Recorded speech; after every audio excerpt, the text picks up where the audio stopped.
زکوٰۃ، صدقہ اور امداد کے اصل مستحق کون ہے؟ اس طرح کے 4 بندے ہیں۔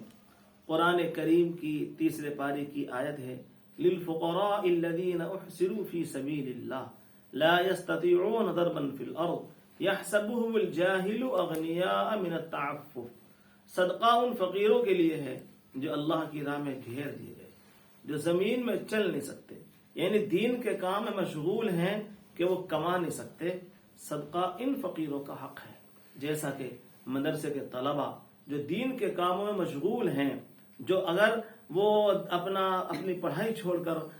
دنیا کا کام کریں گے، مزدوری کریں گے، تو پھر وہ حافظ، قاری، مولانا، مفتی نہیں بن سکتے۔ ایسے لوگوں کے لیے صدقہ ہمیں دینا چاہیے اور وہ صدقے کے زیادہ مستحق ہیں۔ اللہ تعالیٰ فرماتے ہیں یحسبهم الجاہل اغنیاء من التعفف، جاہل آدمی ان کو مالدار خیال کرتا ہے نہ مانگنے کی وجہ سے، چونکہ لوگوں سے وہ چپٹ کر سوال نہیں کرتے، تو ہمیں معلوم یہ ہوتا ہے ان کے کپڑے دے کر کہ تو مالدار ہیں اور یہ مستحق نہیں ہے۔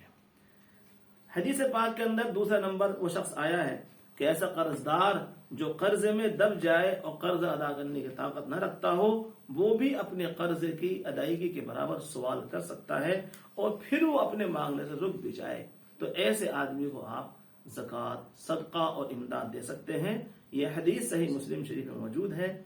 دوسرا نمبر وہ شخص ہے، تیسرا نمبر وہ شخص ہے جس کا مال کا نقصان ہو جائے، یعنی مال میں آگ لگ جائے، تباہ ہو جائے اور اس کے پاس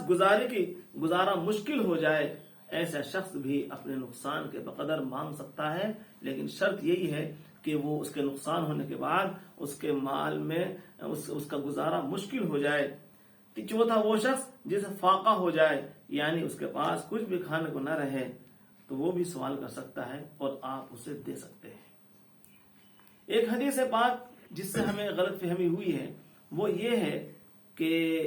حضور اکرم صلی اللہ علیہ وسلم نے فرمایا کہ سائل یعنی فقیر کا حق ہے چاہے وہ گھوڑے پر سوار آئے۔ یہ حدیث شریف ابو داؤد شریف میں لکھی ہے، تو جاننا چاہیے اس سے مراد وہ فقیر اور سائل ہے جسے مانگنے کی عادت نہ ہو، بلکہ بوقت ضرورت وہ گھوڑے پر سوار آ کر آپ کے آگے ہاتھ پھیلا دے اور پھر وہ آپ نے ضرورت پوری کر کے اپنے گھر واپس چلا جائے، اسے مانگنے کی عادت نہ ہو، تو ایسے فقیر کو ہمیں دے دینا چاہیے اور ضرور اس کی مدد کرنی چاہیے۔ اور گھوڑے پر سوار آیا ہے تو گھوڑا اس کی سواری ہے جس سے وہ سفر کرتا ہے، وہ اسے بیچ کر کھانے کے لیے استعمال نہیں کر سکتا ہے، تو لہذا گھوڑا اس کی سواری ہے، اس کو دیکھ کر آپ یہ نہ سمجھیں کہ جناب یہ مالدار ہے، نہیں، اگر اسے مانگنے کی عادت نہ ہو، وہ لوگوں سے روزانہ مانگتا نہیں ہے، تو ایسے فقیر کو دے دینا چاہیے۔ لیکن جو فقیر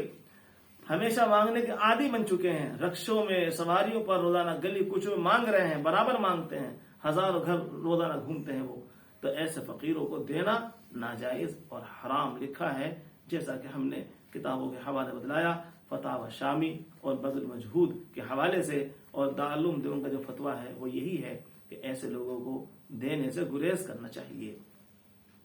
ایسے ہی انجان رسید کاٹنے والے، انجان چندہ کرنے والوں کو بھی ہمیں نہیں دینا چاہیے، ان سے ہمیں ہوشیار رہنا چاہیے، بلکہ اپنے شہر کے معتبر علماء سے ان کی تصدیق کرائیں۔ جب تک شہر کے معتبر علماء ان کی تصدیق نہ کر دیں اس وقت تک آپ ان کی امداد نہ کریں، زکوٰۃ فطرے سے ان کی رسید نہ کٹائیں۔ بہتر اور صورت یہی ہے کہ ان کی تصدیق کرائیں، تبھی اس کے بعد آپ ان کی مدد کریں، تاکہ ہمارا پیسہ صحیح جگہ خرچ ہو اور جو اس سلسلے میں غلط رسیدیں چھاپے ہوئے ہیں وہ ہمارے شہر سے دور ہو جائیں۔ اللہ تعالی ہمیں صحیح عمل کی توفیق عطا فرمائے۔